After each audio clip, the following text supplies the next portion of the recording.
This is the human heart. Central to our physical body, our survival, revered by poets throughout history as the emotional center of our being. The place we instinctively touch when asked to point to ourselves. And now, what we have known intuitively is being understood scientifically. Researchers are unlocking a new science of the heart that could change everything we know about health and our interconnected nature. Coherence is a state of balance between heart, mind, and emotions, creating a favorable cascade of neural, hormonal, and biochemical events that benefit the entire body. But this phenomenon not only benefits us personally, it affects everything around us, emitting an electromagnetic field that can be measured up to 3 feet outside of the body. When you are in coherence, your heart resonates at the same frequency as the Earth's magnetic field.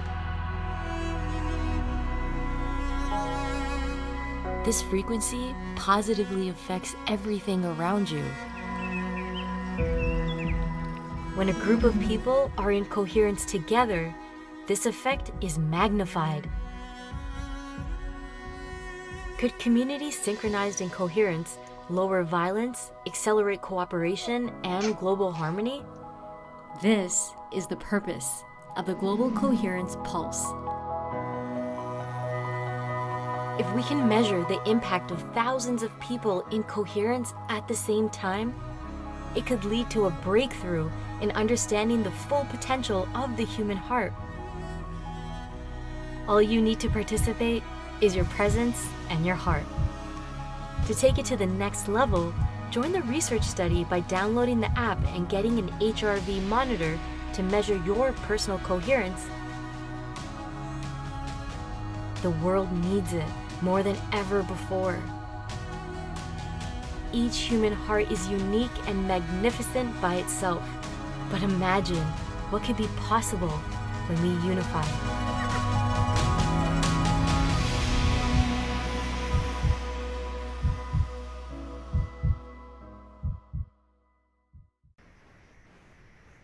Yes, what is possible when we unify our heart-centered coherence together? Welcome everyone to the Global Coherence Pulse Experience. This is our final day in a month-long experience that we've been doing together as we've been building an island of coherence and seeing what happens when communities and organizations come together for this shared purpose. And if you're joining us now on Zoom, please take a moment to put your name and where you're calling from in the chats. Same with if you're joining us on Unify's Facebook page. I also want to say hello to all of those that are joining on Awake TV, one of our broadcast sponsors, and also on Earth Dance TV. Welcome, everyone. Your participation today, your participation over this month-long experience matters and has made a big, big difference. And I decided that I'd like to just kind of review our month-long experience as we start the event today as a way for us to see where we've come. We've really had an opportunity to experience and demonstrate what happens when individuals and organizations come together. So I'm going to share my screen, take a moment just to give us a little review. So we started this month-long experience with a Global Coherence Day, and it was our second one. We had one in 2019 at a live event at 1440, and so we decided that we're going to continue that flow. And we just started the morning with Roland McCready from HeartMath, and Claudia, our friends from the Coherence Hotspot, and our guest Heartist Elijah. And we began the first part of our journey, which was claiming our coherence, because coherence is actually our natural state of being. And when we're in coherence, we're in harmony with the planet and the whole of life. And in the afternoon, we brought in Nassim Haramain and Marshall Lefferts and our friends from ARC Crystal and our guest Heartist Cornflower. And we really looked at the science, again, more deeper, of our connection to the unified field and the importance of coherence in creating a shift on the planet. And then we moved into the evening and we had a live celebration with our friends from Bali, Just Magic, and a whole crew of musicians, and took a deep dive and celebrated our coherence through music and prayer and meditation. So a beautiful day. And I know many of you, if you were on that and you're on the chat, let us know that you participated in the first Global Coherence Day. And then that launched the invitation. Those of you that are joining us now, you may have joined at different times in the process, but that started the invitation of us building an island of coherence together and seeing what happens when we join our collective coherence in our own lives. How does it change our own perspectives, our own health and well-being, and the impact that it has on the planet? And I wanted to say thank you for those of you. We had to switch from our last event on the 29th to today because of the fires that were happening here in California. Many of us were impacted, evacuated because of that. So thank you for your prayers and thank you for your patience as we came to this final closing day of this experience. And what we've been doing throughout the month is pulsing the planet with our heart-centered coherence. That was the goal, building an island of coherence together, using the power of our collective love and presence, and pulsing the planet with an energy that was greater than the sum of our parts. And we've been feeling it so deeply together. And so we started the experience with guides like Greg Braden and Marshall Lefferts, beautiful Heartists like Maria Stark. We moved in our next week with Jude Curvin and Jane Corbett, and the beautiful music of Kristen Hoffman. And in the evening of that, we had Roland McCready and Joe Dispenza and Cornflower. And Cornflower is coming back again. Maria is coming back again today. Kristen Hoffman is going to be joining us later today. So we have a lot of our returning Heartists coming to join us for this final day of celebration. On our third week, we had a beautiful panel of women taking us on a deep journey of what it takes for us to thrive. Kimberly Carter Gamble and Naima Lightshield and Shiloh Boss. And of course, Entheo was our guest Heartists. And then we had a celebration in the evening again with Just Magic and True Osborne, and really learned about this theme of the Heartist and what that actually means, and a call for all of us to step into the expression of our heart. And we've been taking surveys. You guys have been filling out surveys. This is a visual reflection of what you've been experiencing during the pulse. And I love this visual. Really gives us a sense of what we've been feeling and experiencing together. And thank you to the Global Awakening Tracker and New Story for helping us with the surveys and helping us to learn about ourselves. And so that brings us to today, to our final day of celebration of this Global Coherence Experience with Claudia Wells, Jeremy Nickel, and Frank White this morning, and our guest Heartist Elijah Ray. And then for the evening, we have Bella Gaia and a return of many of our Heartists for an evening celebration. So we're really excited that you're here today. And the star of the show today is our beautiful planet, our Mother Earth, this living being that we call home. And so today, I'd like us to send our waves of coherence, especially to our beautiful planet home, and to the center of our own sweethearts. And we've learned through this process that there are just three simple things that we can do to begin to bring ourselves into heart-centered coherence. And let's do that right now. And that is heart-centered focus. So we place our hands on our heart, put our attention into the still point at the center of our chest.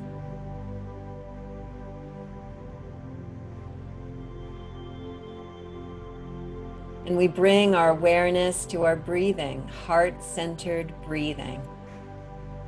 We're breathing in and out of this doorway into the unified field we all share. And we slow our breathing just a little bit to let our bodies know that we're safe.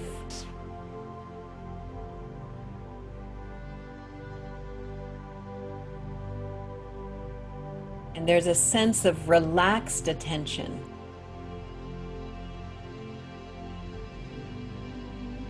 And the last is heart-centered feeling.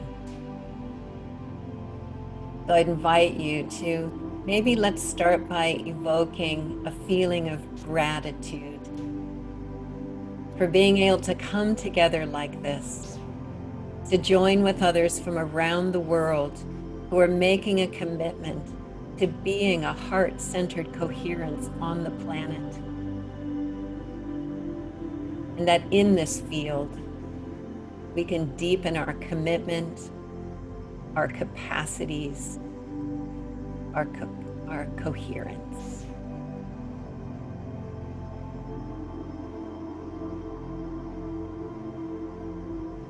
And in this place, I'd like to invite my partner, the co-founder of the Global Coherence Pulse, Claudia Wells, who's going to take us on a journey of the overview effect today.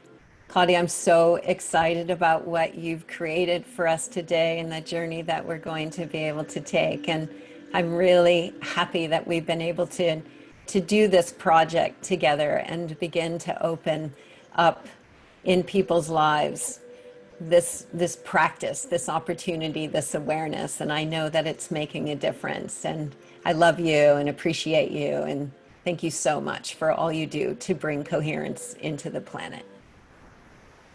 Thank you, Teresa. Can everyone hear me okay? Great. Yes. Wow, I love you too. And I'm so grateful for that opening. And it's going to feel like a bit of a challenge now to shift to listening at a different level without the beautiful container of the music, for example. But this is one of our practices, because coherence is not just for when we sit with our eyes closed and our hands on our hearts, if that's what we choose to do. It is for our every day, every moment experience, to be aware of if we are incoherence or coherence, where on that scale we are as we're going about our normal daily activities. That's when we're really going to recognize the power of coherence. So I want to thank you for joining us today for this last Global Coherence Pulse morning of the series. And if you're joining today for the first time, the Pulse is an open, free citizen science initiative and social collaboration that's backed by a scientific collaboration to help demonstrate the real-world effects of heart coherence based on decades of science at the HeartMath Institute and elsewhere, and supported by personal measurement technologies as well as collaborative networks of global monitors that combined allow us to track the coherence we're building individually and that we're contributing collectively to the global field. We created these pulses because we recognize heart coherence as a strategic, untapped resource that's not only unlimited, but that grows with use, and that can be deployed with strategic effectiveness to help whole our world. Our strategy is inspired by the Nobel Prize-winning physical chemist, Ilya Prigogine, who demonstrated that in complex systems far from equilibrium, as we know our world is now, small islands of coherence can shift the entire system to a higher order. We repeat ourselves a lot on these calls because it takes a while for these things to really sink into the body. So a reminder that if you have the Global Coherence app, please log in to our dedicated Global Coherence Pulse group. And if you have a sensor, please attach it so we can track how much heart coherence we're generating during this pulse. And we know it's possible to track our heart coherence because science has revealed that it's a measurable psychophysiological state, one that we naturally shift into when we experience authentic regenerative emotions like love and compassion, appreciation and gratitude, that then shift us. But we're here together pulsing the planet with these frequencies because we believe the benefits of personal coherence, such as greater harmony, interconnectedness, more efficient use of energy, greater resilience and overall well-being, extend beyond the personal and scale to the social and to the planetary. And we want to help science tell that new story, the story of our profound interconnectedness and the power of love, because coherence is considered, or I should say heart coherence, is considered the physiological signature of love at the core of the human system. I recently heard someone say that in a time of growing separatism and hate, love is a revolutionary act. So in that sense, the pulse is revolutionary. French philosopher Teilhard de Chardin said that someday, after mastering the winds, the waves, the tides, and gravity, humankind will harness the energies of love. And then for a second time in the history of the world, we will have discovered fire. That someday is today. But we aren't waiting for mainstream science to give us permission to harness the energies of love. As Roger Nelson of the Global Consciousness Project says, we respect the tentative place that science occupies right now on the way to learning more about how these things work. And meanwhile, we get on with doing the right thing with what we now know. And what we now know is that there are decades of scientific evidence that consistently suggest that when we come together in collective meditations or pulses, we're affecting aspects of physical reality in measurable ways. And this points to a very different reality than the one we're told we live in. In this expanded reality, our hearts take their appropriate place in the affairs of humankind. And over the course of these pulses, we've been continually pointing to that different reality. Today, we're doing the same again by considering the overview effect, a phenomenon experienced by astronauts when they see our beautiful Earth from space. We'll hear about that from the man who coined the term and consider what it has to teach us about the importance of heart coherence in our daily lives. An overview effect simulation and meditation and a tone home experience will complete our final pulse experience morning. And today we're going to be uplifted at intervals by Heartist Elijah Ray. I was inspired to invite Elijah after joining his vocal core resonance program, which I highly recommend to everyone. He is an international recording artist, vocalist, composer, poet, and multi-instrumentalist with a professional music career spanning more than 17 years and a message of love to share with us. And he's coming live from Hawaii, where it's still pretty early. So we're very grateful and welcome, Elijah. Aloha to all. Thank you so much, Claudia, and blessings to everyone here. It's an honor to be a part of this pulse. Can everyone hear me okay? Okay, good. And so it is. So I'm not going to talk too much. I'd like to just dive into just a little bit of sound. And for me, singing, you know, Grandma said it best. Tribes that sing together and dance together stay together. You know, and I think that elder wisdom is needed now more than ever. So I just want to invite everybody to consider, as you close your eyes and start to dive into this short little sonic transmission, just consider we are a tribe. We're in actually one space and time together. No matter where we are on the planet, what time zone we're in, we're actually experiencing the same moment. So I'd like to go ahead and invite everyone, if you're called, to close your eyes. Start letting yourself breathe a bit deeper. And if you're called to tone and hum and sing along, I invite you to.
So beautiful. Take a deep breath, everybody. I'd like to say that that music of the spheres that we just heard I want to be really specific about this because we live in this vibratory universe. That wasn't entertainment. That was entrainment. Mm. So deeply grateful for that experience. And now, in the spirit of resilience and being flexible in our coherence, we're going to switch spaces again. I'm going to introduce us to Frank White, to introduce us to the phenomenon known as the overview effect and the overview perspective. Frank is the man who actually coined the term and wrote the book, The Overview Effect, after interviewing the astronauts who reported their experience, including, and most notably, Apollo 14 astronaut and sixth man to walk on the moon, Captain Edgar Mitchell, who founded the Institute of Noetic Sciences, or IONS, an organization very close to my heart, as was Edgar. And he founded IONS to help him understand what was essentially a spiritual epiphany that he had in space, but through the lens of science. Frank is one of the world's first, if not the first, space philosopher. Certainly he's the first one that I ever met. And he's interviewed 41 astronauts about the overview effect and is still going. A Rhodes Scholar and graduate of Harvard and Oxford, Frank believes experiencing the overview effect should be a basic human right. He's also been with us on many of our pulses, which is a real privilege, and it's a privilege now to have you with us, Frank. Thank you so much. Well, thank you, Claudia, and thank you, Elijah, for that beautiful meditation. I'm going to share my screen now and try to share with you some information about what the overview effect is and how it relates to global coherence and the pulse.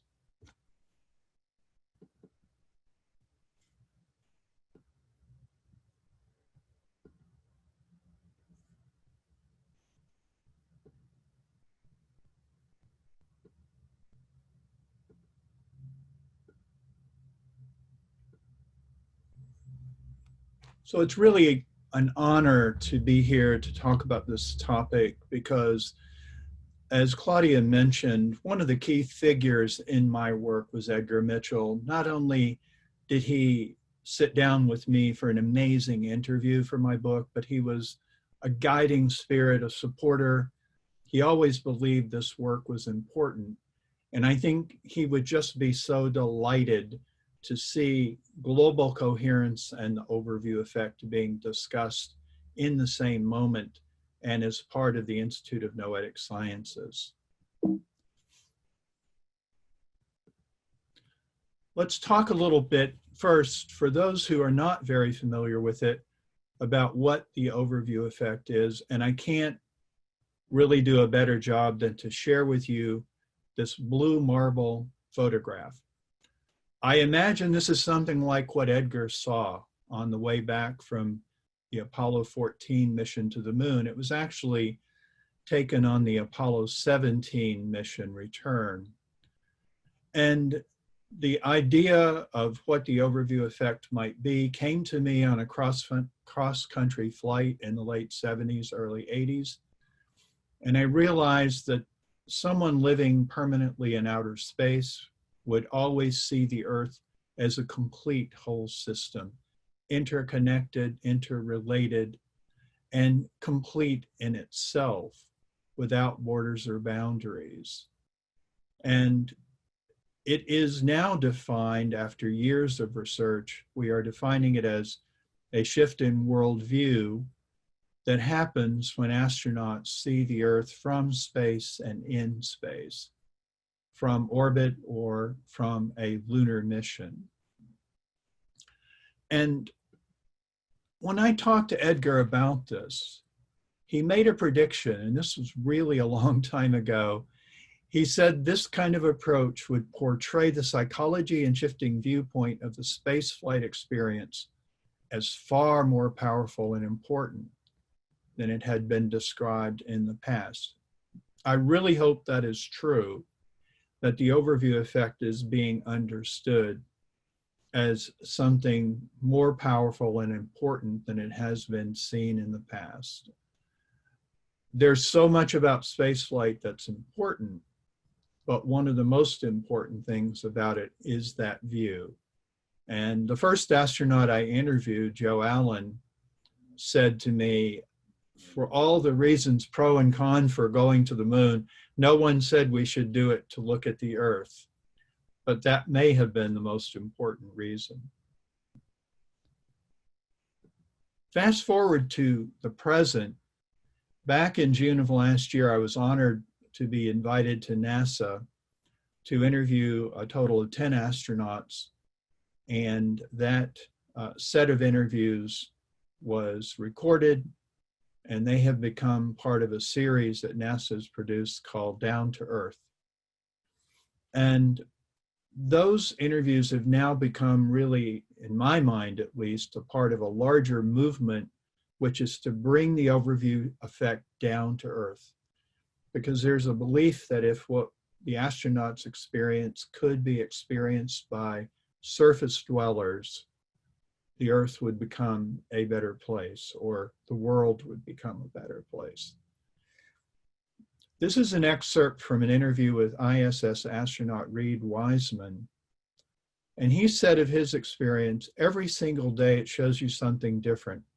It shows you that it's alive. It's a being, just like we are. It's our mother, it's our father, it's our starship cruising around the sun in the middle of the solar system. This is something new among astronauts that I've been interviewing recently, is this sense of the aliveness of our planet. And if you think about it, it's a really important shift in our thinking, because if the Earth is a being just like we are, then we aren't simply people on a rock moving through the universe. We're part of a living system. And going back to the pulse, everything we do, everything we feel, everything that we feel in our hearts affects that living system, just like our heart affects our bodies as a living system. So it's another level, I think, in shift of awareness of who we are, where we are in the universe. And I have to thank Claudia for inviting me today, because I had an insight that I hadn't had before I was preparing this talk. And what occurred to me is, maybe when I talk about the overview effect and the astronauts seeing the Earth as a whole and complete system without borders or boundaries, maybe what they're seeing is coherence. Maybe they see the coherence of the Earth, the coherence even of the universe. And of course, we realize that when they return to the surface, they don't see that. They see the incoherence of how we're behaving. Rusty Schweikert was another Apollo astronaut, but his only flight was in orbit. And while he was out on an extravehicular activity, or EVA, he had an epiphany that he's described very beautifully. And he said, from where you see it, the thing as a whole, it's so beautiful. And you really wish you could take everybody in each hand, each one in each hand, one from each side in the conflicts, and say, look at it from this perspective, look at that, what's important. That's a response to the perhaps incoherent behavior that we exhibit here on the planet. And yet the astronauts know there's a larger unity in which this diverse set of behaviors occurs. Another important thing that Edgar told me, he asked me when I interviewed him, well, Frank, what have you learned from interviewing people? I said, well, Edgar, I've been surprised at how different everybody's experience seems to be. I thought it would be very similar. And, you know, he said, I'll challenge you on that. I think the variety in the interpretation of the experience is a lot greater than you expected. The experience is the same. Now that's important because if it's true, it means everyone who has the overview effect experience, whether it's by going into orbit or through virtual reality, which is something IONS is working on, if everybody has the experience, then it's going to affect how we are affecting the field. No matter how we might interpret it, we're going to become, in a way, more coherent, and we're going to share that with the planet. It makes me think that as some of the earlier information was being shared by Teresa and Claudia, it's not so much that we're creating coherence on the earth. I think the earth is coherent in itself, and our job is more to align ourselves with it and to amplify it. Ron Guerin talked about something that he called the orbital perspective, and he said that's a call to action after you experience the overview effect. And you bring back the fact that we're riding through the universe together on spaceship Earth. We're all in this together. We're all interconnected. This is something astronauts talk about all the time. We are all in this together. And I think they're referring not only to all people, but all of life. And again, it means if we have these islands of coherence, they're not going to be isolated for long.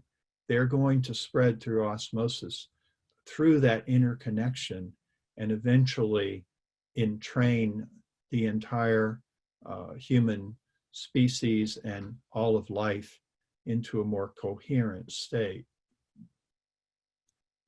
Al Sacco Jr. was an astronaut who took it even beyond planetary consciousness.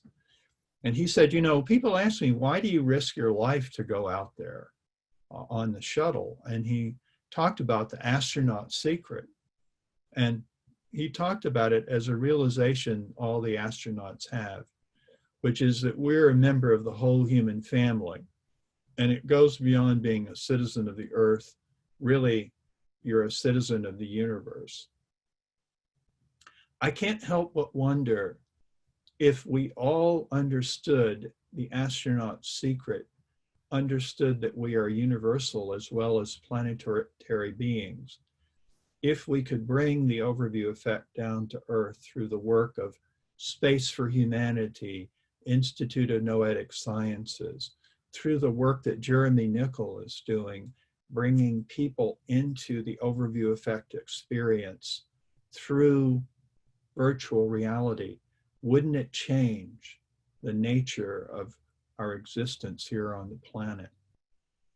So I've come to see the pulse actually as another very powerful way of bringing the overview effect down to earth. I'm so pleased to have this session be part of this series and to invite all of you to join this movement.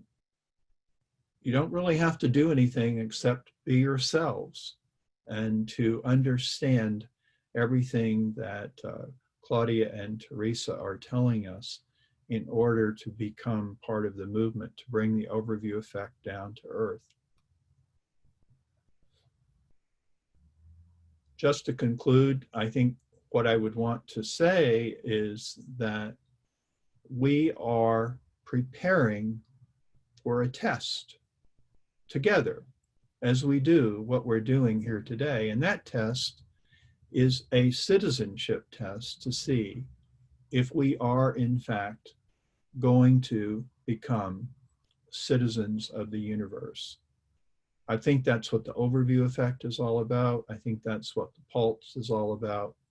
I think that is what the movement to bring the overview effect down to earth is all about. It's a message from the astronauts. They really want us to hear it. And I think we will if we simply listen.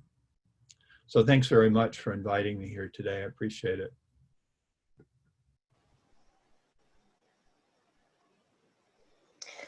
Wow. Thank you, Frank. I think I can really tell that you've been on our pulses. And it's a beautiful synthesis of perspectives. And it's such a pleasure to hear it from you, because this is so authentically what your life is about. Thank you. And so connected to Edgar as well. I know. I think he's with us right now. Elijah, can you help us integrate everything that Frank just shared with another musical message, please? It is my absolute honor, and I say yes. Thank you, Frank. That was exquisite. And as I was just dropping in here to this moment, it occurs to me that as a composer, as an artist, as a singer and a musician, that oftentimes people in my line of work, we could call it, or play or service, are often doing this thing that they've prepared, right? And I think for many of us, whether we're speakers, whatever our gift is to the planet, we often have this time, whether that's 10, 20, or a lifetime of years, to prepare and refine the instrument, right? And to kind of prepare our thing. But what I want to present is that no matter how much we've prepared, no matter what we've memorized, no matter what words we could eloquently speak about this moment, it's where we're speaking them from, it's how we're doing it, and it is the coherence that we're bringing to the moment. And so as I share this next piece, I just want to offer to everyone who's listening, the first piece of music you just heard was completely no mind, blank canvas improvisation. And this next piece is going to be a song that I've sung many times before, but I'm going to do my best to sing it in a brand new way right here by bringing a sense of heart and presence to it. So I'm going to, in a way, rediscover this song with you. And this is from an upcoming album called Compassion. It's called More Each Day.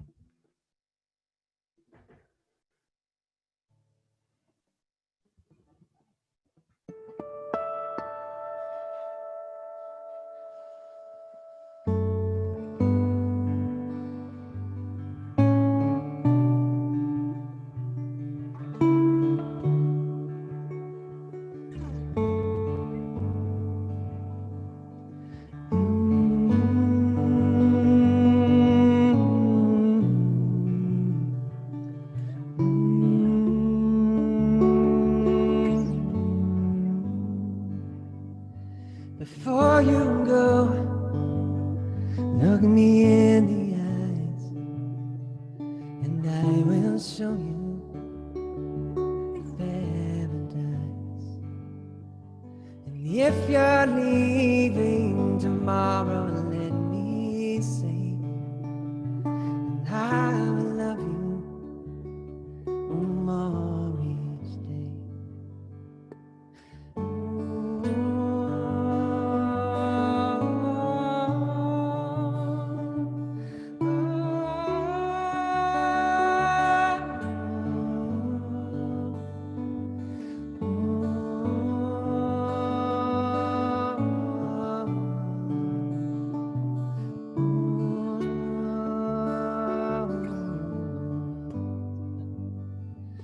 If the sun gets to shine, I'll shine upon you with this heart of mine. And if the strong winds are blowing all around you, just sing this song and find your ground.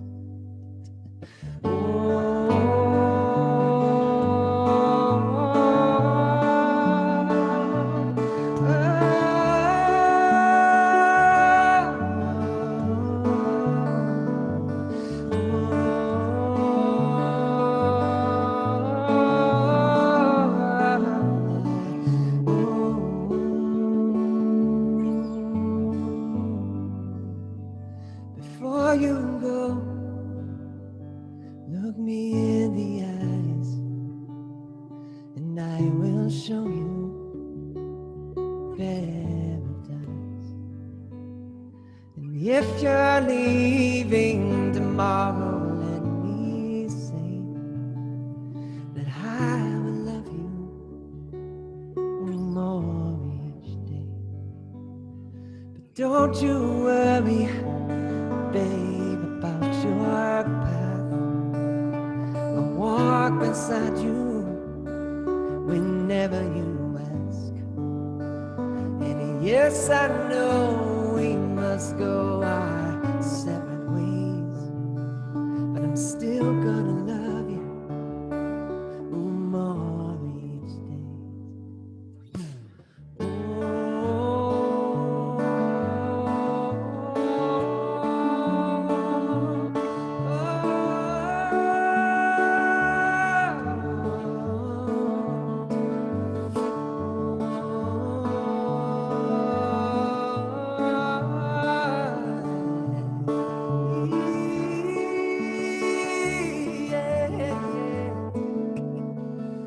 If I could sing it to you a million ways, I'm gonna love you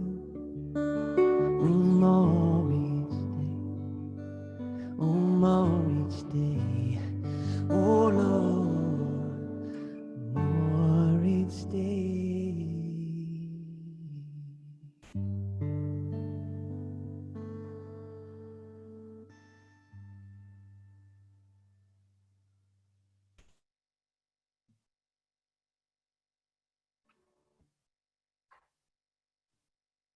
And so it is.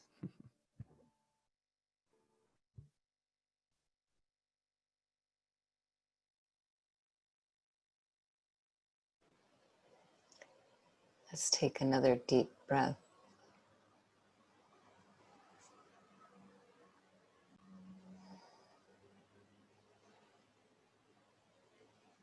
And while we take this new deep breath, I am going to remind us that the theoretical physicist Michio Kaku says that because of the vibratory nature of this universe, everything is music. Even speech can be heard as musical.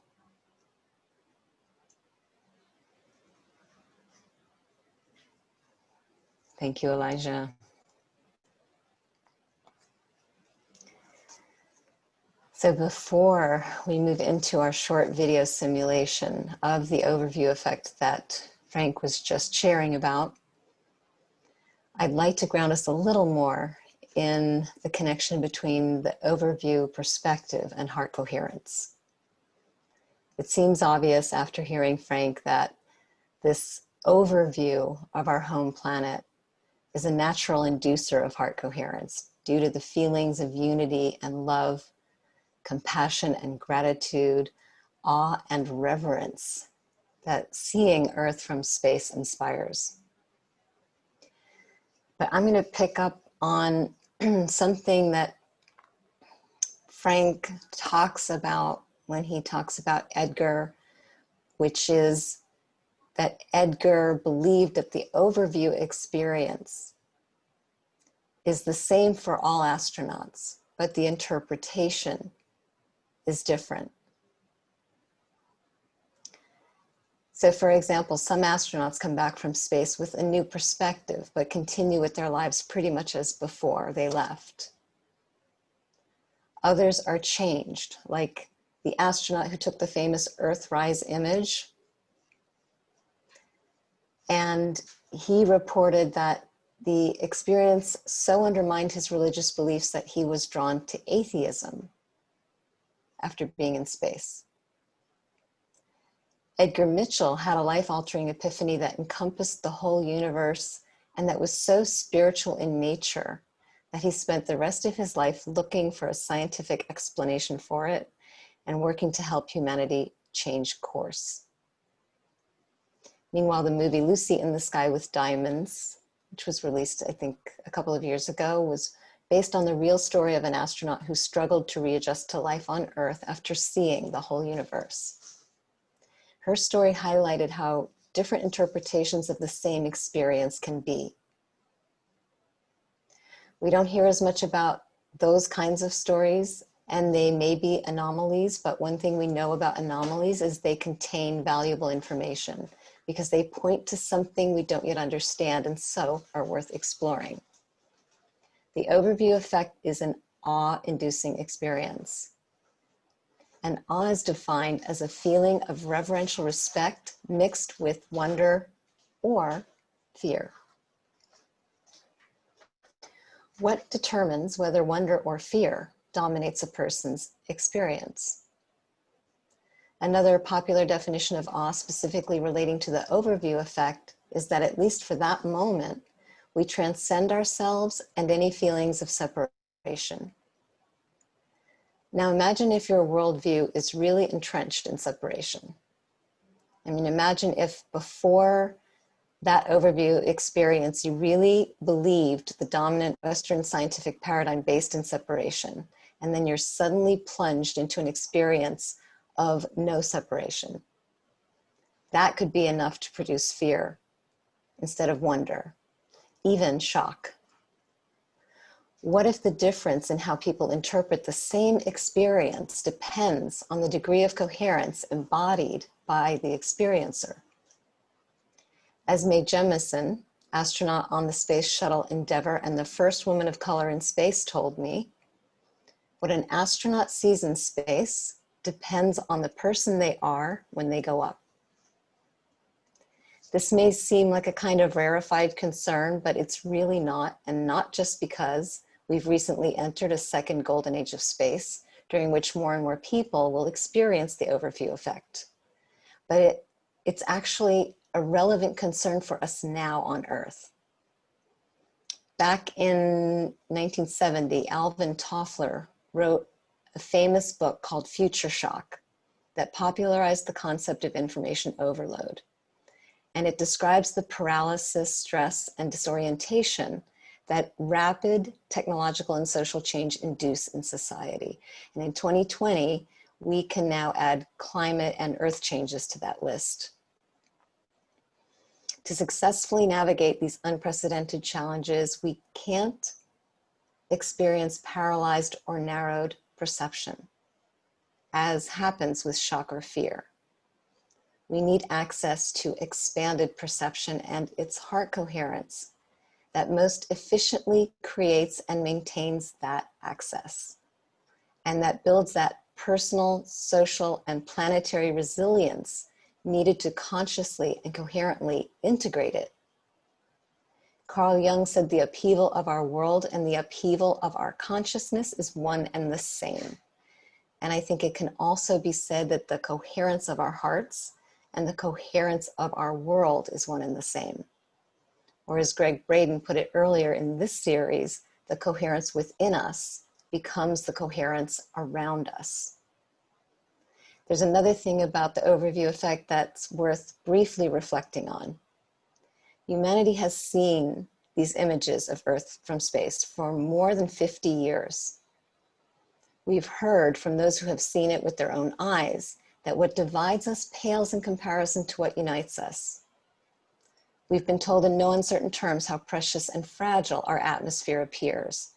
Yet, in the words of Marshall Lefferts from our Global Coherence Day Pulse, as a species, we still haven't moved from causing harm to causing harmony. It seems it's going to take more than an intellectual understanding and taking someone else's word for it to make this shift. It's going to take personal experience of the expanded perception available when we're at greater levels of coherence in which we can trust the intelligence of the heart to take the lead. If Buckminster Fuller knew about the science of heart coherence, I feel certain he would have included it in his operating manual for Spaceship Earth as the operating principle for, in his words, converting humankind's tendency toward oblivion into a realization of our potential. But now we know. We know how to create coherence through our own hearts. We know it's a choice. It doesn't have to be because of something that happens to us. It can be something that happens through us. And we're collecting clues about how our hearts are connected to the planet and beyond. As sensory organs, our hearts are sensitive detectors responsive to both geophysical and astrophysical changes. Earth's electromagnetic fields are influenced by space weather, and the heart is the most sensitive to these changes of all parts of the body. We heard during the pulse from Roland McCready of Global Coherence Initiative that the heart and brain resonate at 0.1 hertz, and that we harmonize with the planet at 0.1 hertz, because that's one of the primary resonant frequencies of Earth's geomagnetic field, and that's exactly the same frequency as our heart's rhythm when we're in a heart coherent state. I mean, if we could really get this. It's this frequency overlap that allows for energetic information exchanges between human beings and our environment. And as we've been saying, nature is inherently coherent. And somehow, while we're part of nature too, as physicist Ervin Laszlo says, humanity is gaining in complexity, but lacking in coherence. Which is why we always say heart coherence is our birthright, but we have to reclaim it. And we know how. We know how to retune ourselves to nature's frequency and how to add the coherence of our own human nature to the field. But it takes commitment and practice. However, those with the privilege to know, and now we know, have the responsibility to act. So bringing it back to the overview perspective, when we look at Earth from space, how does it change our interpretation? When we remember that scientific evidence suggests that Earth's magnetic fields are carriers of biologically relevant information that connects all living systems. How does it change our interpretation when we remember that scientific evidence suggests that every person affects this global information field in every moment, most powerfully through the heart's magnetic field? And how does it change our interpretation when we remember that scientific evidence suggests that because brainwave and heart rhythm resonant frequencies overlap Earth resonant frequencies, there's an energetic feedback loop between humans and Earth? What if through heart coherence we can help recoordinate Earth's ecosystems by recoordinating our own nervous systems? Even more than being like the crew of Spaceship Earth, we're like cells in the planetary body, where self-healing and planetary healing become the same thing because the well-being of the whole depends on the well-being of the parts. I was on a call recently with Anusha Ansari, who besides being CEO of the X Prize Foundation was also the first Iranian and first female Muslim in space, as well as the first self-funded woman to fly to the International Space Station. And on the call, this call had nothing to do with what we're talking about today, but at the end of it, she felt called to say, until we realize our interconnectedness, we won't find peace or reach our potential as human beings. Our pulsing the planet is the embodiment of that realization, and of the realization that unconditional love is the organizing principle of the universe, as Edgar Mitchell's overview epiphany revealed to him. Similar to quantum entanglement, electromagnetic fields seem to connect every living thing in ways we're just beginning to fully understand, and our hearts are at the center of that. And perhaps this is the beginning of a scientific explanation for the claim in the sacred Vedic Sanskrit text, the Upanishads, that the heart is the fulcrum of the entire cosmos. That's why we have in the title of this session, Our Cosmic Human Heart. So let's move into our overview virtual reality simulation and meditation. I'm going to introduce Reverend Jeremy Nickel, who will be leading our pulse meditation now, because I'd like to go from the simulation straight into that pulse. So Reverend Nickel is a Unitarian Universalist minister and founder of Evolver. That's love, spelled backwards with VR at the end. Evolver is the world's first VR Sangha, where Jeremy leads weekly overview effect-themed meditations in virtual reality. And I want to thank you, Frank, for introducing me to Jeremy. Jeremy, thank you for being here, and please begin your pulse meditation when you're ready once the simulation ends.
I saw the Earth, the Sun, the Moon, and a 360-degree panorama of the heavens.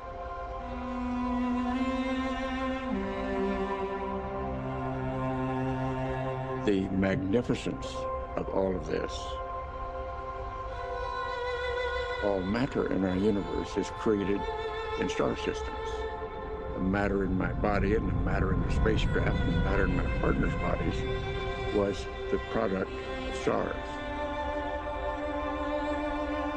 We are stardust, and we're all one in that sense.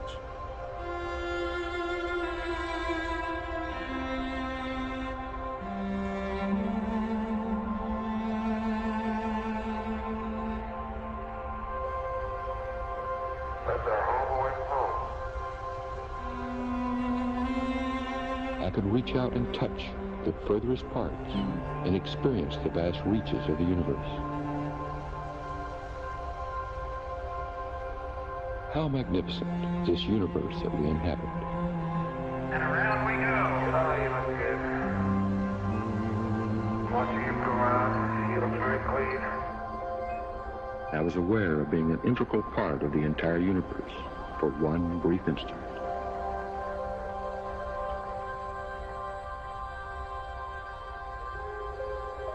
As I continued to gaze at Earth, the euphoria, the sense of oneness, of wholeness, of participation, changed into a feeling of deep despair, the darkest, blackest despair.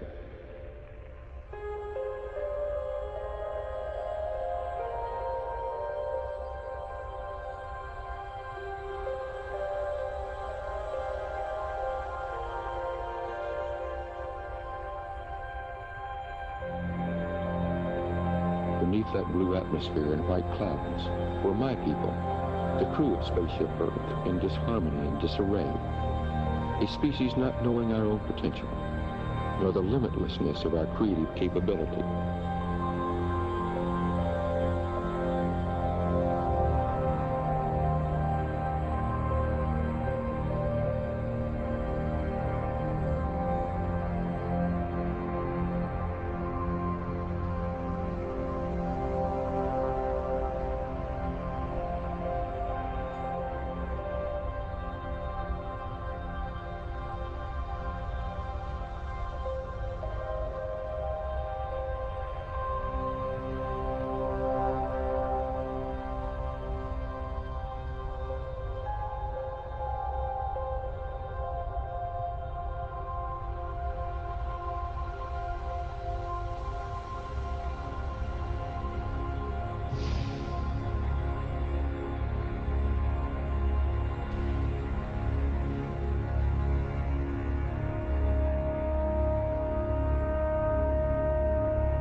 the spirit within us is the guiding force that makes mankind great.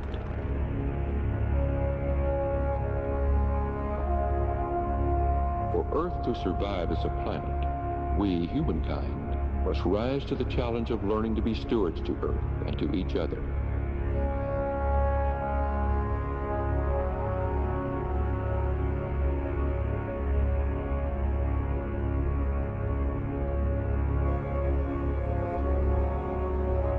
We no longer can follow the patterns of the generations before, who believed because we were few in number, and the earth was so large that its resources would last forever.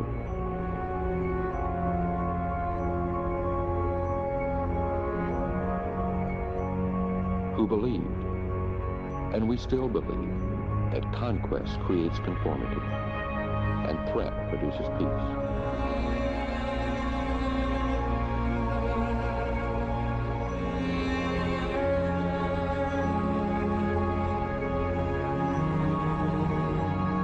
Function like 12-cylinder engines, operating on only one cylinder because we do not know what we are.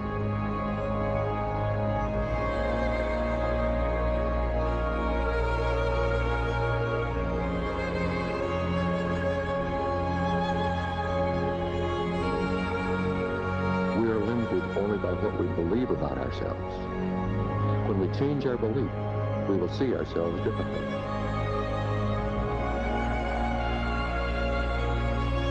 We often say, seeing is believing, when precisely the opposite is true. Believing is seeing. To become the creative, intelligent, loving creatures of the universe, that is our true reality.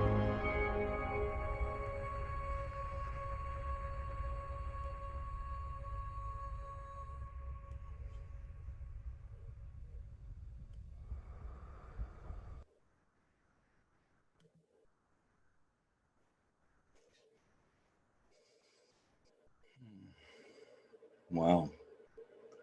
Absolutely incredible. Can't wait to experience that in virtual reality. Can everyone hear me all right? Yes. I hope you can. Wonderful. My name is Reverend Jeremy Nickel. I really am honored to be here and be a part of this today. To see what we've seen together, to hear these different testimonies and that music from Elijah Ray just really brings it all together. I want to give you just a little bit of a background on why I'm about to lead you on this overview effect meditation before we get into that. So my story really begins when I was a young child, and as luck would have it, my father was good friends with a man named Frank White, who would come over to our house for dinner sometimes with his kid and talk about the overview effect, as well as many other things. And as a kid, that idea of the power of seeing the earth from above trickled into my unconscious mind, and it stayed with me forever as something I wanted to do personally, and something I knew more people in the world needed to experience. So over the years, I continued to embrace my two great loves, technology and being on a spiritual adventure, as I like to call what I'm doing with my life. Exploring different ideas and concepts eventually led me to being ordained as a Unitarian Universalist minister. But I really was looking for a space to, no pun intended, gather people to adventure spiritually in a way that I had not yet found. And a few years ago, 4 or 5 now, I found virtual reality, which, if you haven't experienced in its modern form, I strongly suggest you find a way into, because something magical is happening in virtual reality right now. People from around the world are meeting up in avatar form and sharing presence, true presence with each other. And so a little over 3 years ago, I launched a community in virtual reality called Evolver, where we gather daily, 2 to 3 times every day of the week with people from around the world in virtual reality in imagined spaces. And we talk, we hear each other's stories without media and politicians telling us what an American thinks or what a Russian thinks. We get to know each other and we meditate together. We sync our breath and we sync our hearts. And sometimes we do very traditional meditation in beautiful virtual environments, but we're also in virtual reality, so we can do things that you can't do on Earth. And a few years ago, when we were searching around for an experience to bring into virtual reality, to bring our meditations to a whole other level, I returned to my childhood memories of Frank White telling me about the overview effect.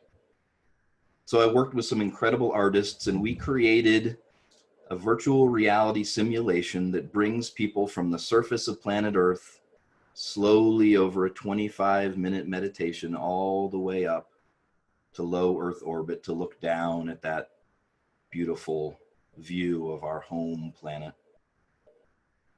We talk about shifting our perspective, and it's a powerful experience. Over the past year, I've brought over 1,000 people from around the world to our simulated overview effect. I like to joke that I've now brought more people to outer space than all of the world's space programs combined. Now, of course, we don't give them 100% of the overview effect. We're still bound by gravity, and it's still amazingly powerful. So I invite you, if you can join us just by Mac or PC sometime. But if you have VR goggles that you can borrow or try, even better. Every Tuesday evening and every Friday afternoon, we take people up, and you can find more information on our website at evolver.org. But now we're going to experience it a little bit ourselves. Not with virtual reality goggles, but with a more powerful instrument still, the human mind. So I'd like to invite you to take a moment to get your body comfortable wherever you are, in a chair, sitting on the floor, maybe even lying down. Make sure your back is well supported. Make sure your arms and legs are situated in a way so that you won't have to attend to them much over the next 15 minutes or so. And as you're ready, I invite you to gently begin to close your eyes. And we're going to begin simply by observing our breath. I just want you to watch your breath as it moves slowly through your body, in through your nose or mouth, down through your throat to your lungs. Just observe. Don't make any attempt at all to change your breathing. Just watch as your breath cycles.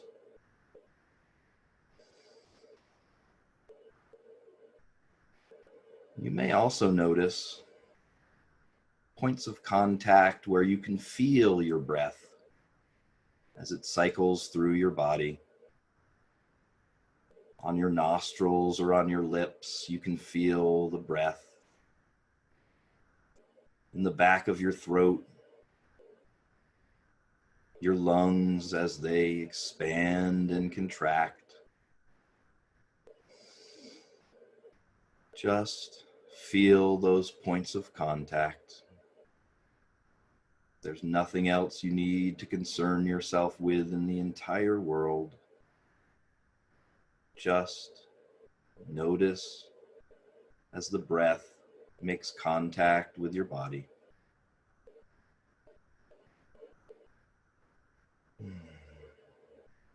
Hopefully you're starting to feel a little more relaxed and in your body.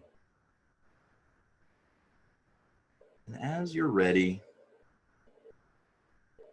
I invite you to bring to your mind's eye a vivid image of yourself standing outside somewhere on our beautiful planet. It could be your backyard, or a local city park. Maybe it's an exotic location like some beach you like to visit on holiday, or an incredible forest you hike through on your summer camping trip. But bring it to your mind's eye with as much detail as you can right now. See the trees swaying in the breeze. See your feet on the ground, bare feet, toes in the dirt or the sand or the water. And really feel the earth under your feet. The gravity holding you gently. Look up and see the blue sky. Gentle clouds, perhaps, making their way across. Feel the breeze on your skin and the sun on your face, warming you gently and lovingly. And populate that space with birds singing in the air. Perhaps there are people picnicking nearby or driving by on bikes or cars. I want you to make this as real as it can be and hold that image in your mind of yourself standing outside. And one thing I want you to notice right now when you look around is that you really can't see very far unless you're up on the top of a mountain. But most of the time there's something in our way, a person or a tree, hills, buildings. And so our perspective down here on planet Earth is not that big. A few feet, a dozen perhaps in any direction, and it begins to taper off. Just breathe it in. But notice now, something is starting to lift your body gently off the ground. It's not anything to worry about. It feels comforting and safe, but slowly feel yourself begin to lift off the surface of the planet. Maybe you're moving at just a few feet a minute, gently making your way now so that the trees begin to be below you. Let that magical lift continue to hold you and raise you up now over the tops of houses and buildings. Watch as the cars get smaller and the birds begin to be at your level now as you continue your journey up. Marvel at how beautiful whatever you can see is. If you are in a forest, maybe there are trees falling off in every direction. Maybe you can see your town laid out like a little play set down at your feet as you now reach hundreds of feet up into the air, looking down as everything grows smaller. Let's pause here, maybe 1,000 feet in the air, just to appreciate the view. Maybe you can see a lake across the way or a stream. Other details beginning to come into view. As you get higher and higher, let's continue up now. Moving slowly but surely so that our town, our city has become miniaturized like a little Lego playset down below us. All those cars driving on the road full of people who think they're late. people who are anxious about things they think they need to do, but not us. We're just floating here magically in the air. And right above our heads now are the clouds. Are you ready to move through the clouds? This is something I've been waiting my whole life for. Feel their gentle moistness against your skin, moving through the mist. What a magical feeling to pop out on the other side of the cloud to the clear blue sky, looking down at the top of little clouds, at your tiny world down below. Wherever you started is impossible to see now. As we make our way thousands of feet up in the air, we can see now for hundreds of miles in every direction, our perspective growing by the second, the lives of hundreds of thousands of people playing out down below us. Looking up, we see just the thinnest blue atmosphere. And let's pause again here at the edge of the Earth's atmosphere to just take some relaxing deep breaths to fill our lungs with this pure air. And I want you to really imagine with every in-breath that you're drawing in the calm, peace, and compassion of the space around you, like beautiful blue energy flowing into your body with every in-breath, filling your lungs and your entire self with calm. And with every out-breath, I want you to imagine breathing whatever anxiety or stress or frustrations are in your body. I want you to picture yourself breathing them out as some stressful color. I like to picture my anxiety as bright red, breathing out of me into the openness of the sky that can hold it all. Nice, relaxed in-breaths filling us with that calm. Nice, slow, deep out-breaths pulling from our toes and releasing all of that anxiety out into the universe around us. Slow, beautiful, deep breaths. As we continue our journey again now through that last thin veil of atmosphere up into the empty darkness of outer space. I want you to really imagine this outer space all around us safely. Emptiness.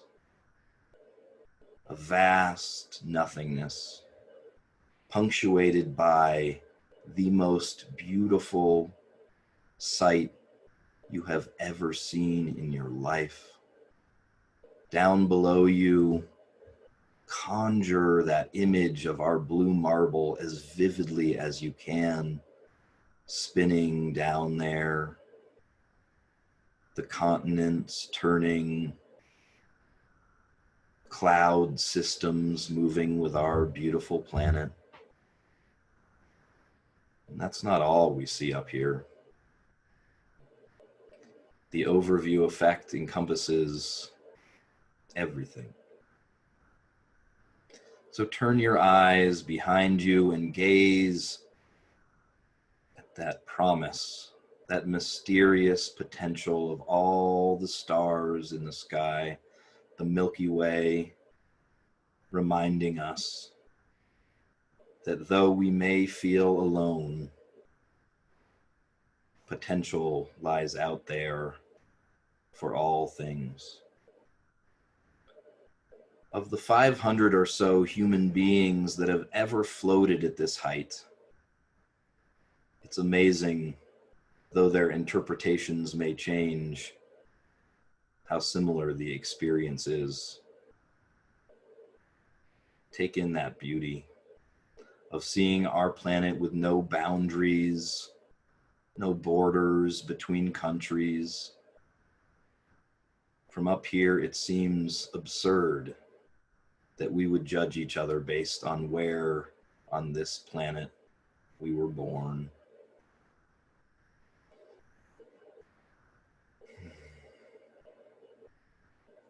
Let that view fill your mind.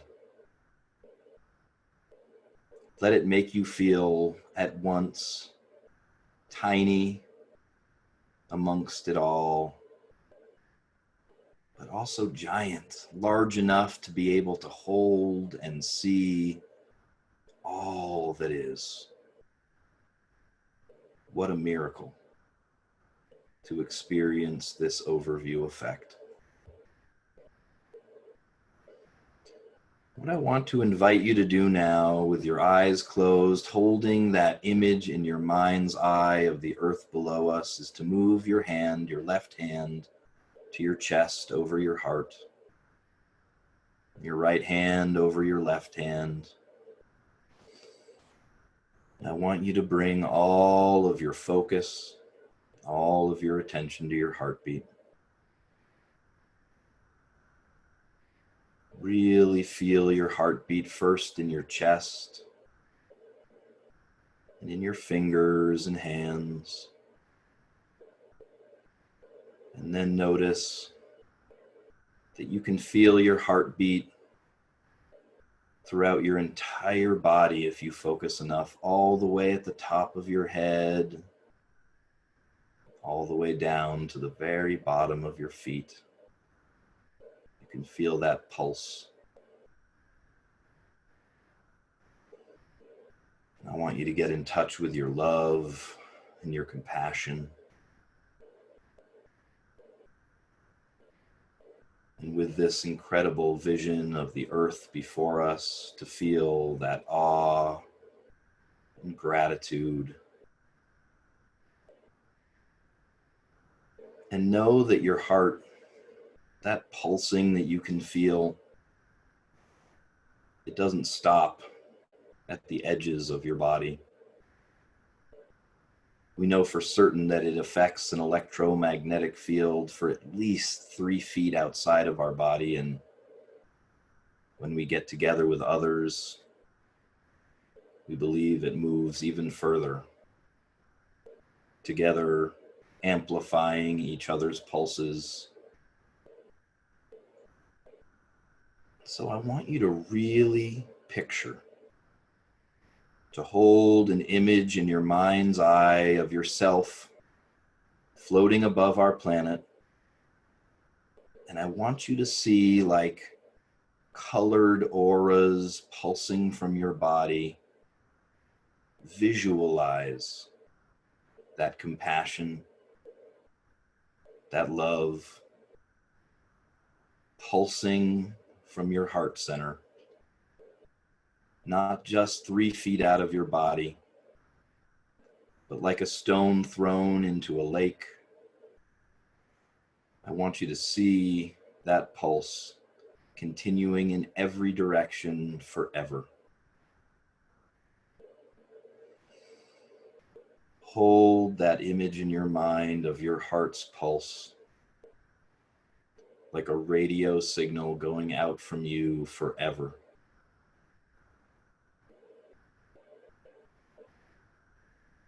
And now remember that you are hardly alone, that you are joined in this moment by hundreds, by thousands of other people around our planet, pulsing together, like a set of radio antennas surrounding our Earth.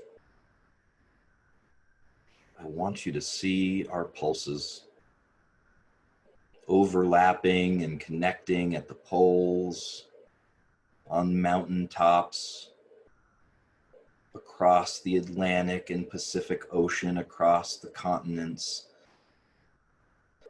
Hold an image in your mind right now of planet Earth surrounded by our global pulse of love and compassion. A true force field holding our planet,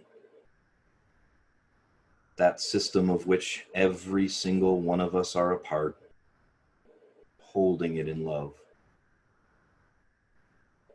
bathing it in love.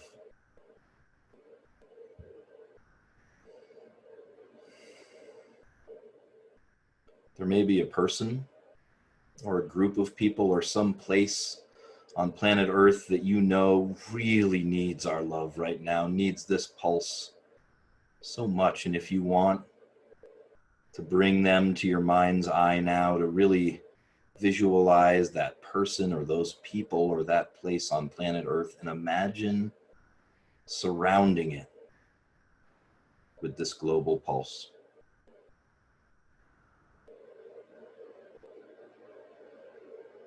Imagine them with as much details as you can and watch their smile spread across their face as you fill them with the beautiful pulses of our hearts.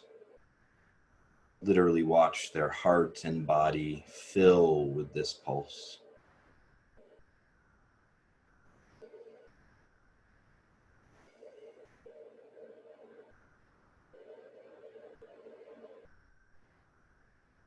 The overview effect lives inside every single one of us. You can access it and its power at any moment simply by slowing down your breath, closing your eyes, picturing our gorgeous planet and surrounding it with your love as we are now. Let's spend a final moment together, holding that image as strongly as you can of our planet,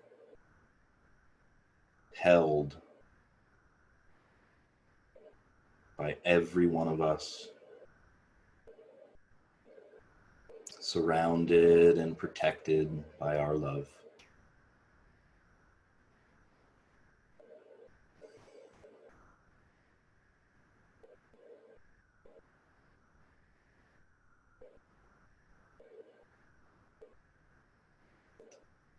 And as you're ready, let's shift our focus back to noticing our breath, to observing the breath as it moves in through our nose or mouth, down to our lungs, back up and out again.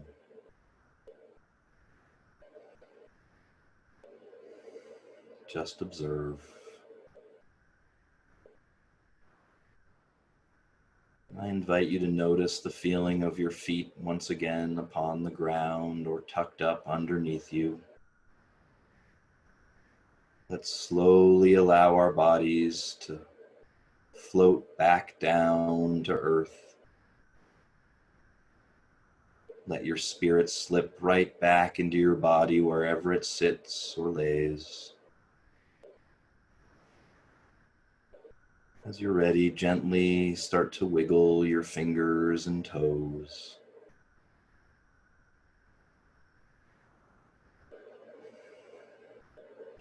Slowly opening our eyes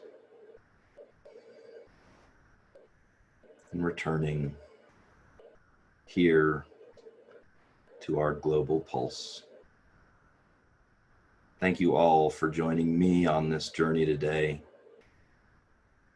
Please feel free and welcomed and invited to join me every Tuesday evening and every Friday afternoon with dozens of other people from around the world as we take it again. Blessings to each one of you. Love you. Have a beautiful rest of this experience.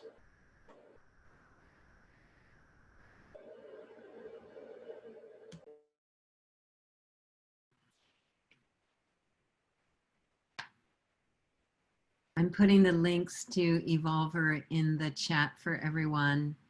So you can go check it out. I'm certainly going to go get some VR headsets and join you, Jeremy. That was beautiful. Thank you so much. Thank you, Jeremy. And I want to say that you started us by saying that the human mind is more powerful than virtual reality. And I loved that beginning, especially when we conceive of the mind as the heart brain acting harmoniously together and creating a larger intelligence than either one separately. And I love that you ended with us pulsing this force field of love around the entire planet. It is a perfect segue to move to Elijah, who I have asked to tone us home.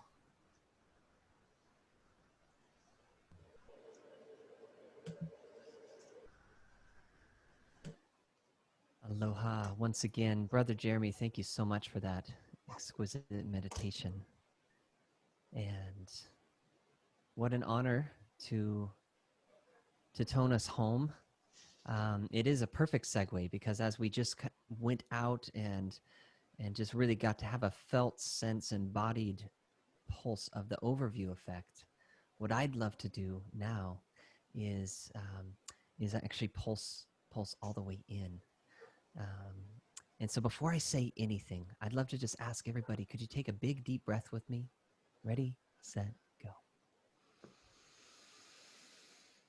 And let it out. Now I know we've all been facilitated in breathing exercises before. We're not going to do anything boring, but I want to invite you, take a big deep breath in because we've been sitting here for a while, and this time let out any sound your body needs to make. Ready? Big deep breath. Here we go. Any sound you need to make. Go. I noticed that my body naturally just wanted to shake a little bit. So we're going to do this one more time. And I dare you to make any sound you need to make. Don't worry about what it sounds like. Just do it for yourself to free any energy needs to be free. Let's create some space for this moment. Here we go.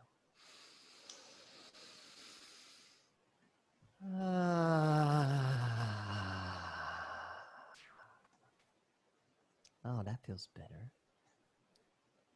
Okay, so now we're going to take a big deep breath and we're just going to simply tone home.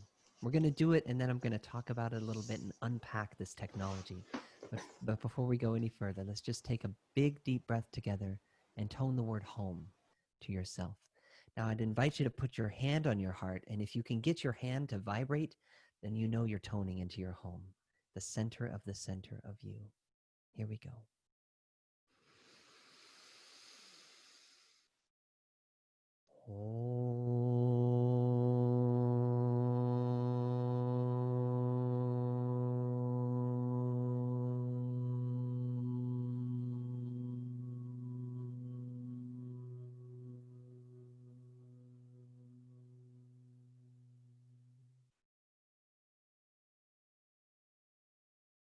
Beautiful. Could you feel your hand vibrating with your own sound of home? We're going to do this 2 more times. And if you want to lift the note up or down until you can feel it resonate right here, that's the game. Okay? Big deep breath in. Here we go. Tone home.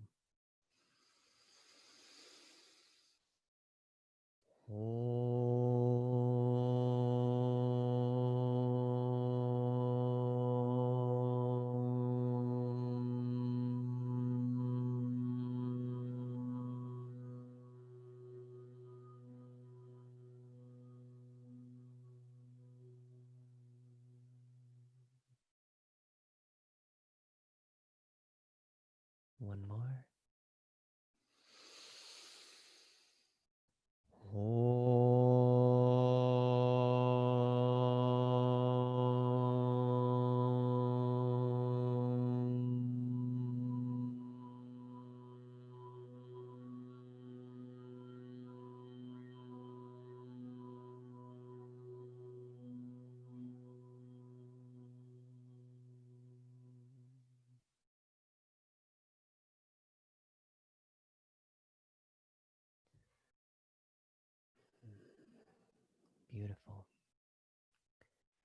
So let's stay in here for just a moment.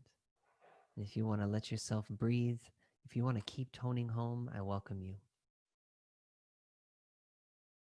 The tone home and this ancient, simple technology of making sound is in a way like your locational beacon in time space. No matter where you are, no matter what's happening in your life, no matter what's unfolding in your day, you can tone home and come right back into the center of yourself. I think about this kind of like the captain's seat of the mothership of your personal spherical ship. And when I tone home, I imagine that I'm dropping down from my mind, coming in from any particles of myself or my presence that's been scattered throughout my day and conversations and experiences and emotions and maybe things that even happened years ago I might not even know are in play, these patterns. The tone home is a call. It's a magnetic drawing in through sound and intention to center and locate ourselves in our sphere. So we've all seen those pictures of the magnetic field of the heart around the body, right? Those beautiful kind of toroidal spherical fields that we create, and it's been spoken about many times in this transmission, this field that surrounds us. Well, I'd like to tone into that field now. So as we tone home as a technology of centering, grounding, re-accessing our seat on the mothership, in our captain's chair, so to speak. Now I'd like to also tone out into our sphere and see if you can get the edges of your sphere to glow. See if you can get the edges, the 360-degree spherical space that is your presence, that is your field, to glow and become enhanced with extra presence. So we're going to tone home once from the center, and then we're going to tone home 3 times into the sphere. And again, if you can see it in your mind as glowing brighter and brighter with your presence, with your tone, with your sound, fill your space with your sound. Let's see what happens. Ready? Here we go. Big deep breath, and we'll tone home.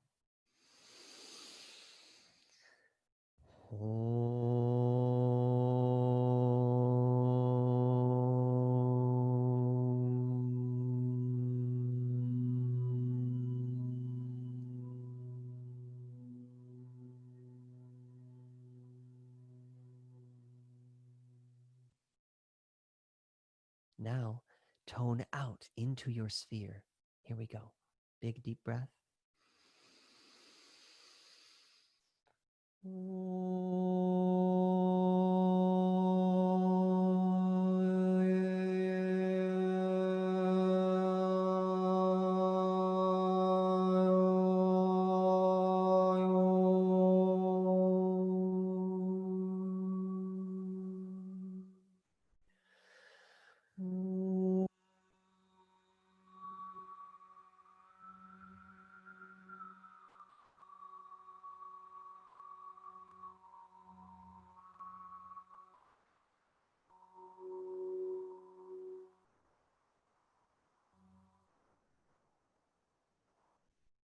One more time.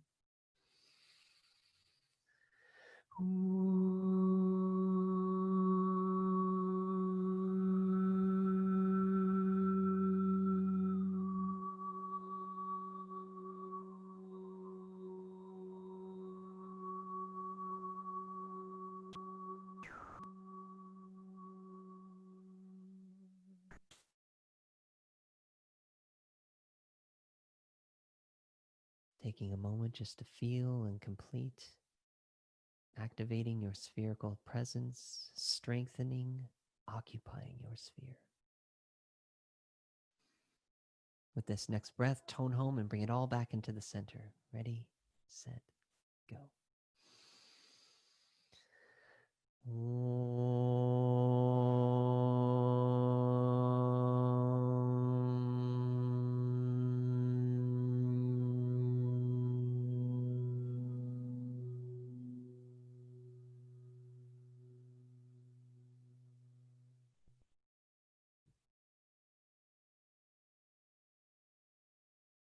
just noticing for a moment.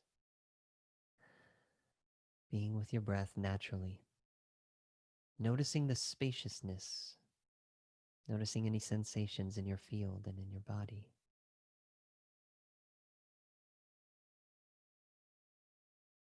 How many of you got a felt sense of your sphere when you toned into it? Could you sense and even taste the edges of it? Could you get it to glow? Perhaps it was a certain color. So now with this spherical awareness, centered and occupying your spherical spaceship, let's tone in. Let's do an intoning. And this time we're going to do a home, but when you close your mouth, home, at the end of the om, go ahead and imagine that the sound is curling into you, and you can actually direct it throughout your body with intention, with a clear crystal mind. See this sound like an ocean wave, or perhaps waves of light, or however you choose to see this energy of this sonic vibratory information that you're generating and actually moving through your body intentionally. Sometimes I like to take my hand as though I'm massaging or directing this energy down my arms, down to my feet, through my belly, through all my organs. So we're going to do just a very brief intoning exercise where we're going to make tones. And if you run out of breath, take another breath and keep it going, and see if you can stay in the stream, in the pulse of this toning exercise as we direct this sound to activate all of our cells. Now, the name of this game, if I like to think about it as a game, is to get every cell of my body vibrating, potent, pulsing, coherent, present, and occupied with the presence. Okay? So we're going to take a big deep breath. We'll tone home into the center and then begin just a brief intoning exploration. Here we go.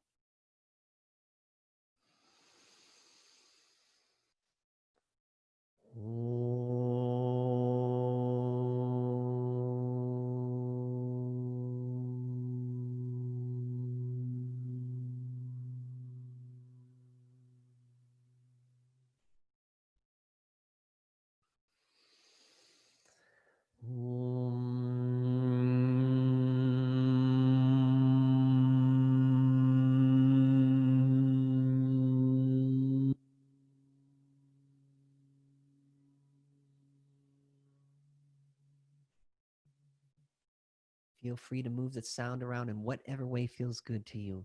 Just move it around the inside of your body. Get every cell vibrating. Keep it going.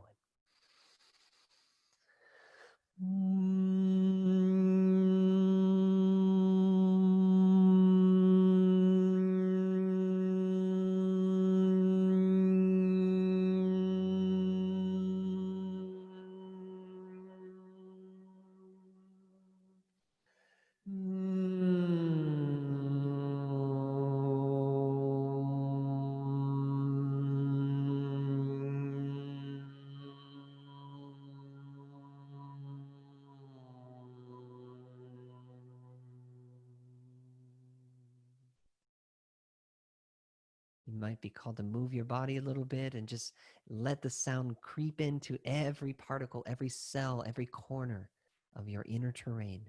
Keep it going. Keep vibrating. Keep toning. Doesn't matter what it sounds like. Just do it for you. Here we go.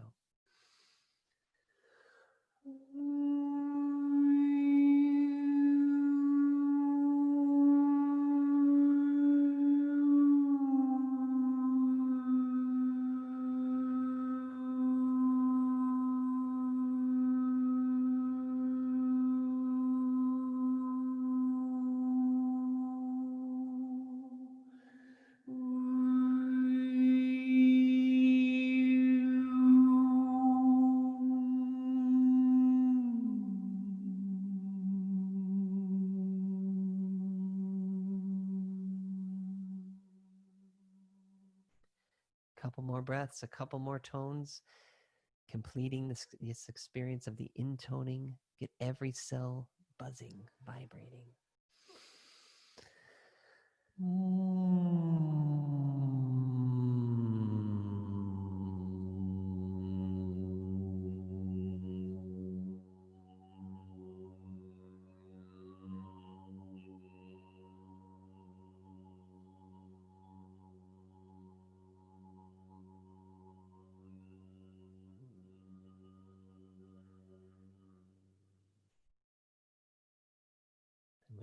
tone home back to center.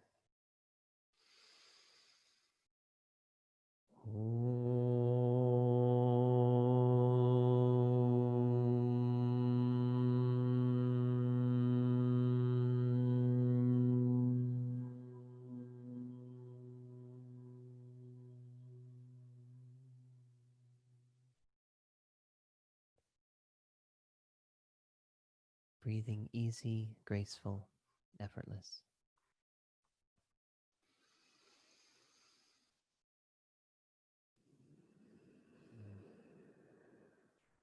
Taking a moment to notice the sensations of what you've just activated in your own body and your own cells.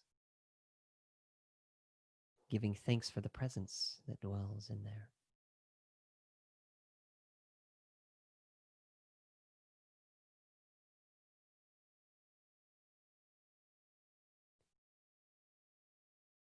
Now for this third part of the tone home spherical exploration, we're going to tone home into the center and then expand our sphere. And this time, it's up to you, wherever your imagination wants to carry you. If you want to expand your sphere to just hold the room that you're in and occupy and stabilize that space, that's perfect.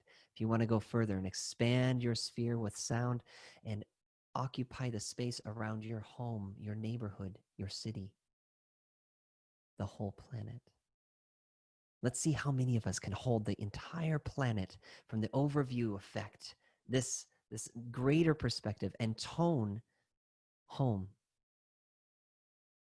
adding any waves of grace, compassion, love, any frequencies that you are called to add into your tone.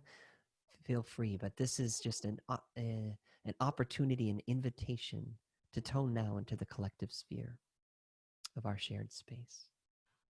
So we're going to tone home first into our center, and then with the sound of home, expand your sphere until it's wrapping around the entire planet. And we're going to let that sound continue for just a little bit.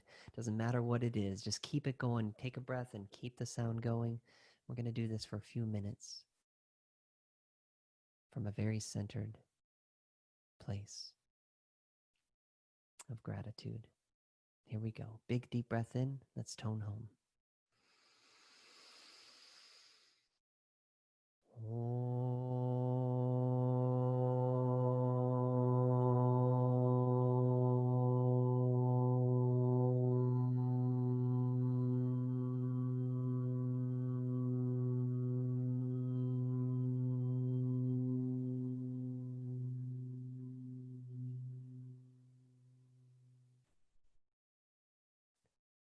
Next breath, expanding your sphere.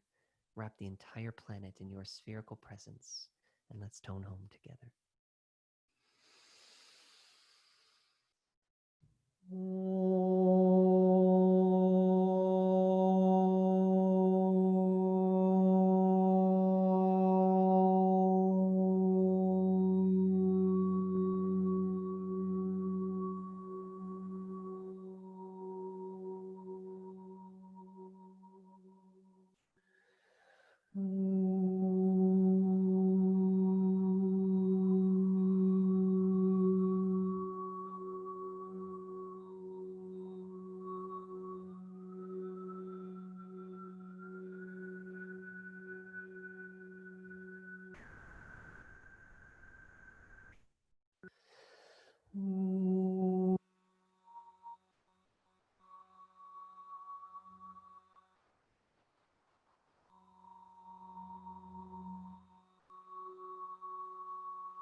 Continuing on and taking as much time as you need to add your prayers for the planet at this time.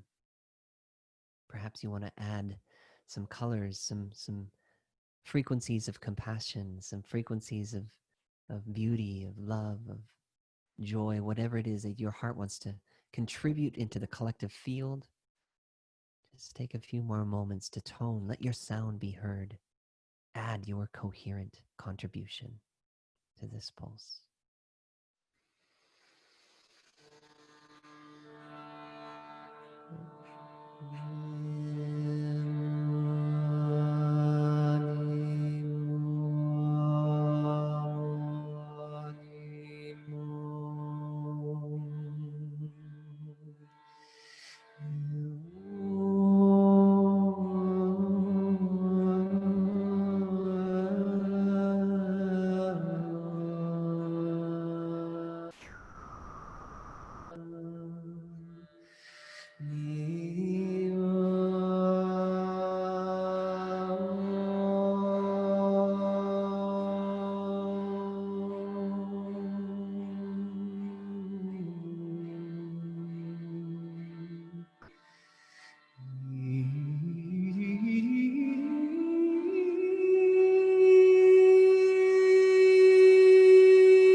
Now join me, beloveds, in a tone home for every living life form on the planet, every particle in this sphere that we share. Let's tone home and create safety, beauty, coherence for all of life to exist, for all of life to be acknowledged, for every human heart to beat with us now in harmony in our collective tone home. Tone your home into this world. Here we go.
breathing presence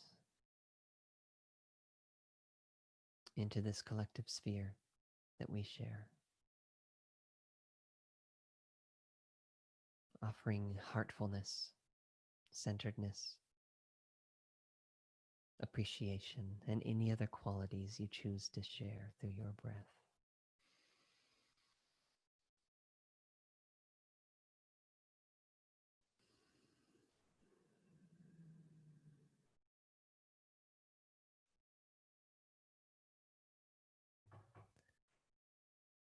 Now with this next breath,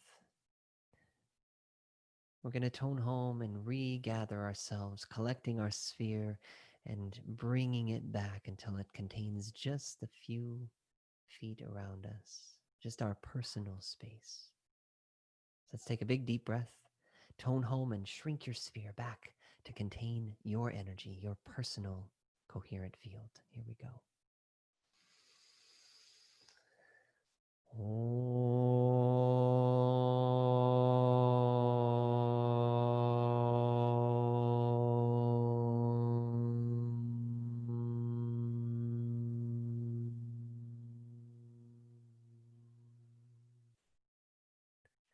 Now I can feel some of my brothers and sisters out there are pretty far expanded out. So we're going to do this again. This time start with a high note, somewhere up there, and bring it down like an elevator. And as you do, bring your sphere back in to your personal space and restabilize your field. Here we go. We're going to start on a high note and come lower. Here we go.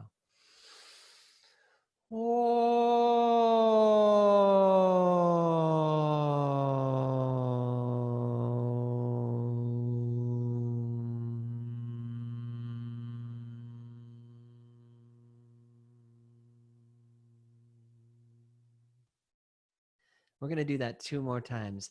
This time, gather any parts of you that are still floating out there, bring them in. The final steps of ascension are grounding, don't forget. So let's ground into the body all the way with a big tone. Here we go.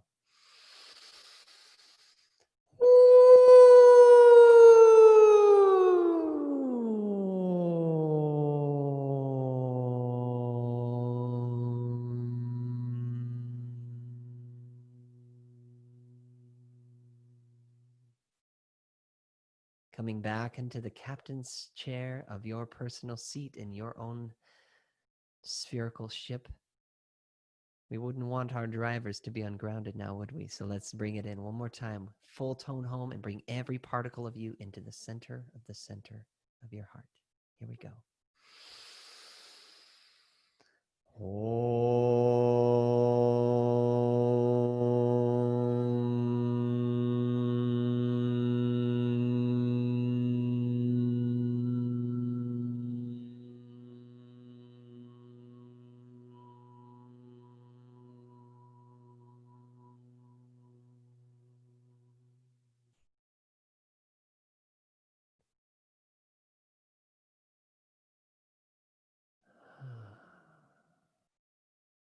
Giving thanks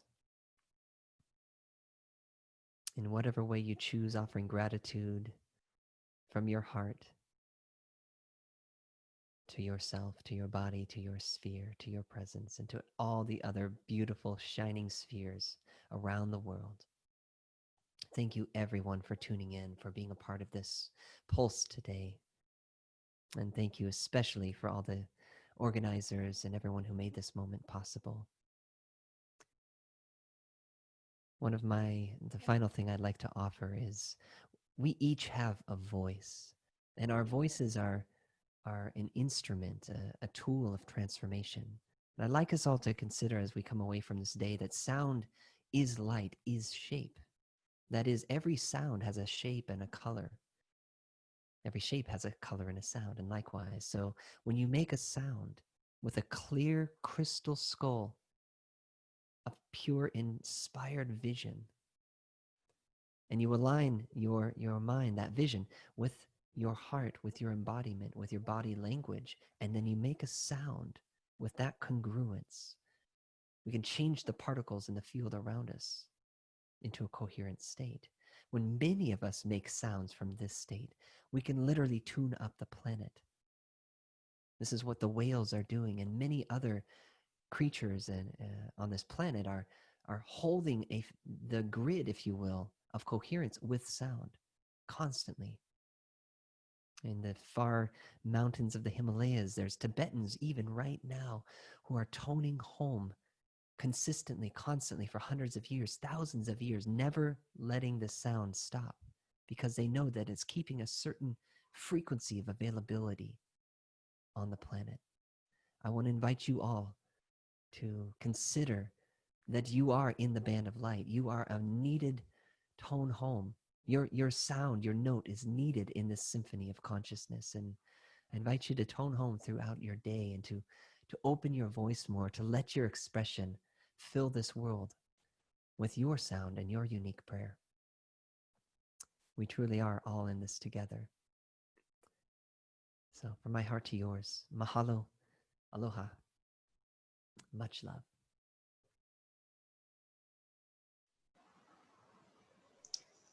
Mahalo, Elijah. Well, I really get now what the band of light is. It's tuning up the planet, holding the grid of coherence with sound. The voice connects to our nervous system, which connects to the planet's nervous system.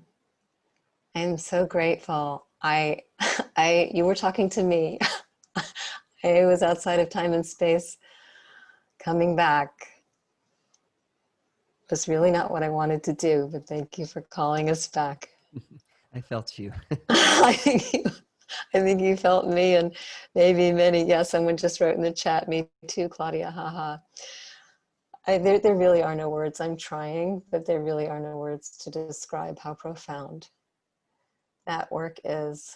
And so I just want to say thank you. A profound thank you to you, to Jeremy, and to Frank for making the invisible visible for us today, for making what is difficult or impossible to perceive with our normal senses perceivable. So much love to you all, and so much love to you, Teresa, for the love and energy and wisdom that you bring so consistently to this community. Passing it over to you for your concluding remarks. Thank you so much, you guys. That was so beautiful. I'm gonna share my screen because I just have a few announcements. But wow, I'm like you a little bit wordless, and what a beautiful experience for us to take all that we've been building over this month and really pulse it through the planet from the perspectives that we were invited to today. So I just a few announcements. I just want to remind everyone that we have this beautiful container, the Islands of Coherence, where even though we're ending the experience today, this is just beginning. And there'll be more offerings coming through this beautiful container. And in here, you can find the recordings of all of the events that we've done, and you can find links to all the artists. You can find information about everything that's been shared here. And I, over the next month with some others, are going to turn these sessions into small clips so that you can bounce around and you can find the insights and wisdom that you're looking for. There's the surveys, and Penny's and Alexia are gonna put links in the chat for you. Please fill out the surveys so that we can keep learning about ourselves. If you haven't completed your profile, please put your picture in. We're going to keep this container alive together. There's forums where you can share about your projects and find teammates and introduce yourself and begin to build a place where the conversations and the connection that we have is based at the core on heart-centered coherence. And stay connected through the app. HeartMath is pulsing the field on the full moons, special care focuses. And if you're inspired, get a sensor. I've had mine on all day, and you learn so much about yourself and your capacity to maintain coherence in the face of whatever is happening. And that's a really fantastic thing to learn. We also are giving the coherence pulses as a gift. This has all been generated through the love and presence of the team. And I'm going to thank Penny and Alexi, who have done such an incredible job of taking care of all of you. When you write in, that's Penny. Alexi's been building the website. And we have been inviting you to contribute so that we can keep doing this. And so if you're inspired by what we're doing, and all of the people on the screen right here have been inspired by what we've been doing and have given something. Some people are giving $10, some people have given $500, some people 50, some 100, whatever you can give. If we can create this torus flow, if we can all contribute our time, energy, and resources into the things that are actually serving us, right? To be a more coherent presence on the planet, then we're going to build the new world through our choices. So if you're inspired, please give. We've raised about $4,000 over the month to support us to do this work. And there's more needed. So please give if you can. And coming up next, right after this, and Penny's going to put a link in the chat, is our Community Integration Lounge. And that's where we come together as a community, and you have a chance to go in breakout groups with other people who have been on this session today. And it's a really nice opportunity for us to create new friendships and to share our experience. So please join us for that. And the links are going in the chat. And coming up at 4 o'clock today, we're going to continue the overview effect with our friends from Bella Gaia. And we're going to be pulsing the planet throughout the day and into the evening with the help of our guest Heartist. Minoz is coming back. Kristen Hoffman is being featured in the Bella Gaia series. We have Cornflower and Maria Stark. It's going to be a wonderful celebration tonight. So please come back and join us. And today's not the end. We're not going to just stop after our August thing. Next Saturday, I'm going to host a little meditation and breakout group so we can continue to integrate. And then our next Coherence Pulse is on September 19th, which is right in the middle of a whole week-long peace, planetary peace celebration with many, many offerings. So please join us for all of it.